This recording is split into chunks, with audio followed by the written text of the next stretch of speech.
Messieurs, messieurs, dames, messieurs. Messieurs, dames. Eh bien, écoutez, je crois que vous êtes nickel chrome. Ah ouais. Il y a deux vraiment amis très proches de nous qui arrivent dans pas trop longtemps. Eh On ben. peut les attendre. On va peut-être. On remonte, non? Elle a pas dit qu'on remonte. Mais ça, il y a une dossier là, elle est pas née. Allez, je ne rien plus là.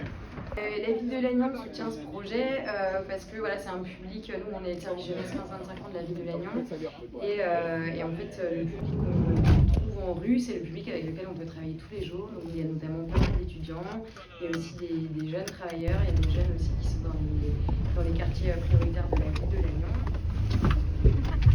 Non, on sait pas du tout où sont les trucs des fenêtres. Et ben moi j'en ai 3. Ouais, bah oui, on leur a dit d'attendre parce qu'on t'a croisé remonter. Oui, moi je vous ai croisé descendre, donc je me suis dit, ah bah voilà, on est dans notre bon timing. Et ils attendent leurs 3 potes pour aller déambuler. Parce que les 3 là, Ouais. ils sont avec les 4 qu'on a pris la première fois. Ouais, et ben là il est 30, je propose qu'on descende. On descend. S'il y en a 30 c'est fini. bah Là, on 30, arrête, là, ouais. normalement là il y en a pas. Je vois Nous, pas on de est- flash qui arrive. Non, c'est ça, car les véhicules, il sera déjà pas de pouvoir faire ça. Sur la place du centre. Ouais, donc déambulation dans les bars, les rues, et après stand. C'est ça. Et D'accord. après, on récupère les camions et hop, on commence à refaire les navettes de retour. Et du coup, voilà, l'idée c'est de pouvoir rencontrer notre public dans un lieu qui leur est familier, en rue, sur un temps qui est festif et du coup ça nous permet d'avoir une approche qui est complètement différente que ce qu'on peut vivre en journée avec eux. Au départ, l'ambiance dans les rues assez calme, les jeunes donc on a mis jusqu'au centre plutôt sympa, avec de l'humour. On a collaboré avec des professionnels totalement différents, qui ont des casquettes complètement différentes. On a des éducateurs spécialisés, des éducateurs de rue, on a des personnes qui sont en lien avec la CPTS, avec des profils totalement différents. On a des animateurs jeunesse qui sont soit sur le territoire de Lannion ou sur d'autres territoires. Les poubelles jaunes, en fait elles sont enlevées le vendredi matin. Et du coup tous les commerces sortaient leurs cartons, des tas et des tonnes de cartons. Et du coup on a fait modifier ça. Et du coup maintenant les camions de poubelles ils passent en fin de journée pour qu'il n'y ait plus de cartons dans la rue. Et ça on a fait modifier grâce aux maraudes parce que les jeunes ils se jetaient dans les cartons, il y en avait partout. Et du coup tout ça on a modifié et maintenant ils passent 2 fois. Le vendredi matin et le jeudi soir. La CPTS, il y avait ouais, un appel à participer aux maraudes étudiantes. Ben, j'étais intéressé pour avoir travaillé avec des jeunes et puis je connaissais les maraudes, tu vois, les maraudes classiques et les maraudes étudiantes, ça m'a interpellé et puis je trouvais intéressant voilà, d'être auprès d'un public sur des heures atypiques, des heures de soirée. La semaine sur la santé mentale, C'est la semaine prochaine, le 9, à l'Institut, le jeudi soir. Mon rôle ce soir, c'est maraudeur. Maraudeur, je suis adhérent de CPTS du Trégor et donc j'interviens sur un temps personnel parce que pour moi c'est important de rencontrer la génération Z, les jeunes du territoire de Lannion et ses alentours pour rencontrer un peu nos jeunes et voir un petit peu comment ils sentent, comment ils vivent la vie en société sur le Trégor. C'est important aussi pour qu'on puisse accueillir une jeune population sur le Trégor et dynamiser tout ça. Titouan Kozik, du coup je travaille en prévention spécialisée. Tu veux venir?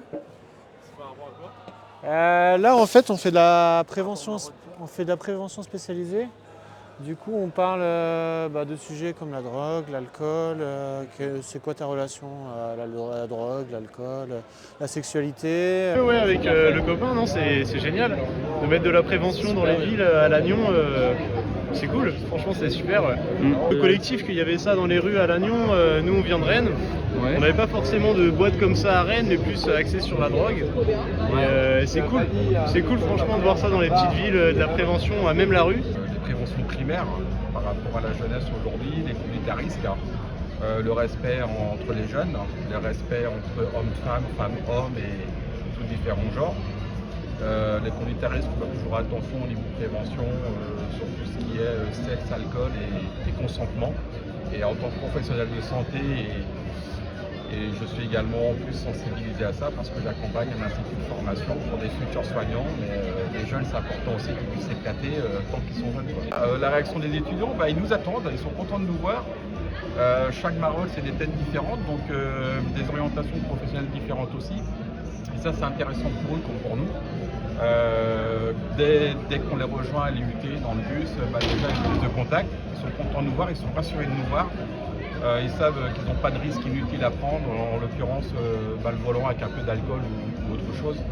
Et je pense qu'on a vraiment notre place par rapport à la ville et la CPTS, qu'on soit présent pour accompagner nos futurs jeunes et puis nos futurs adultes surtout. Moi, ça fait déjà plus de 2 ans que je suis étudiant à Lannion. Donc forcément, quand on sort de l'année soir, on finit par passer devant ou par être curieux de l'activité que ça engendre. En réalité, tu as quand même la beatbox, c'est une femme et les jeunes, ils y vont, mais tu vois, il n'y a pas de gêne, quoi.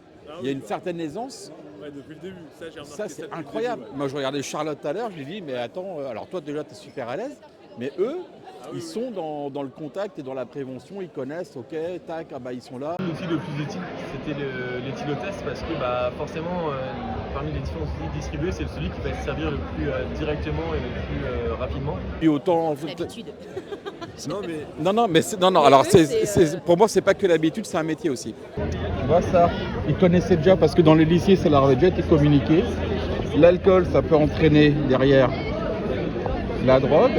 La drogue, ça peut entraîner également les violences faites aux femmes, aussi en parler. Il faut toujours faire attention à ça. L'expérience que j'ai ici, c'est déjà en tant qu'adhérent de la CPTS, c'est aussi montrer qu'on est présent auprès des jeunes. On travaille beaucoup avec la CPTS sur l'engagement des jeunes professionnels de santé, les internes, les étudiants en soins. Je suis présent en tout cas auprès des réunions de la CPTS pour ça. Là, on voit des jeunes de l'Institut, mais d'autres jeunes également. Je pense que la communauté professionnelle santé territoriale a toute sa place pour montrer aux jeunes qu'il y a des soignants aussi demain qui seront là et qui seront là pour prendre soin d'eux. On a un pôle quand même très important au niveau des enseignements supérieurs sur Lannion.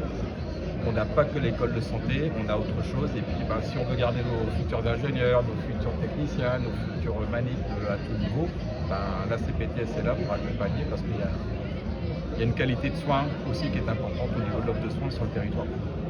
Je fais des maraudes du coup depuis 2020-2021, là, après le Covid. Et vraiment l'impact des maraudes, je trouve, sur les jeunes, c'est que du coup ils se sentent en sécurité, ils se sentent accompagnés dans leur soirée, notamment avec les navettes qui partent de l'IUT et qui passent par le géant.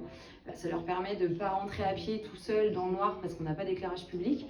Donc voilà, ils se sentent vraiment accompagnés. On fait des stands de prévention du coup sur la place du centre. On se rencontre, on peut discuter plus librement et du coup c'est des jeunes qu'on va retrouver après, par exemple le lendemain dans leur établissement scolaire.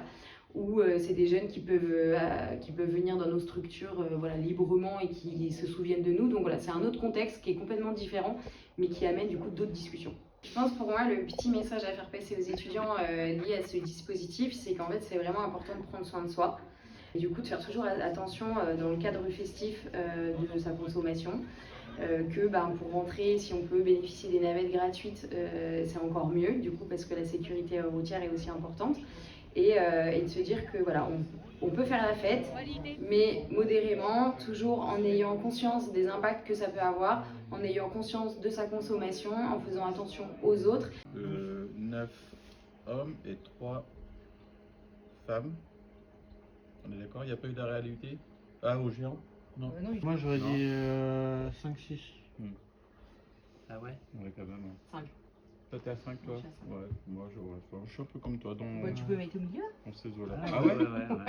Il faut s'autoriser à changer les règles. Alors, allons. Ah ouais, moi je voyais faible. Le but de ce collectif-là et d'être présent en rue, c'est aussi de pouvoir faire prendre conscience aux gens et aux jeunes, notamment de leur vie festive et qu'il peut y avoir des impacts le lendemain sur une conduite à risque, sur le fait de prendre le volant peut-être trop tôt ou le fait de pouvoir prendre soin de ses pairs.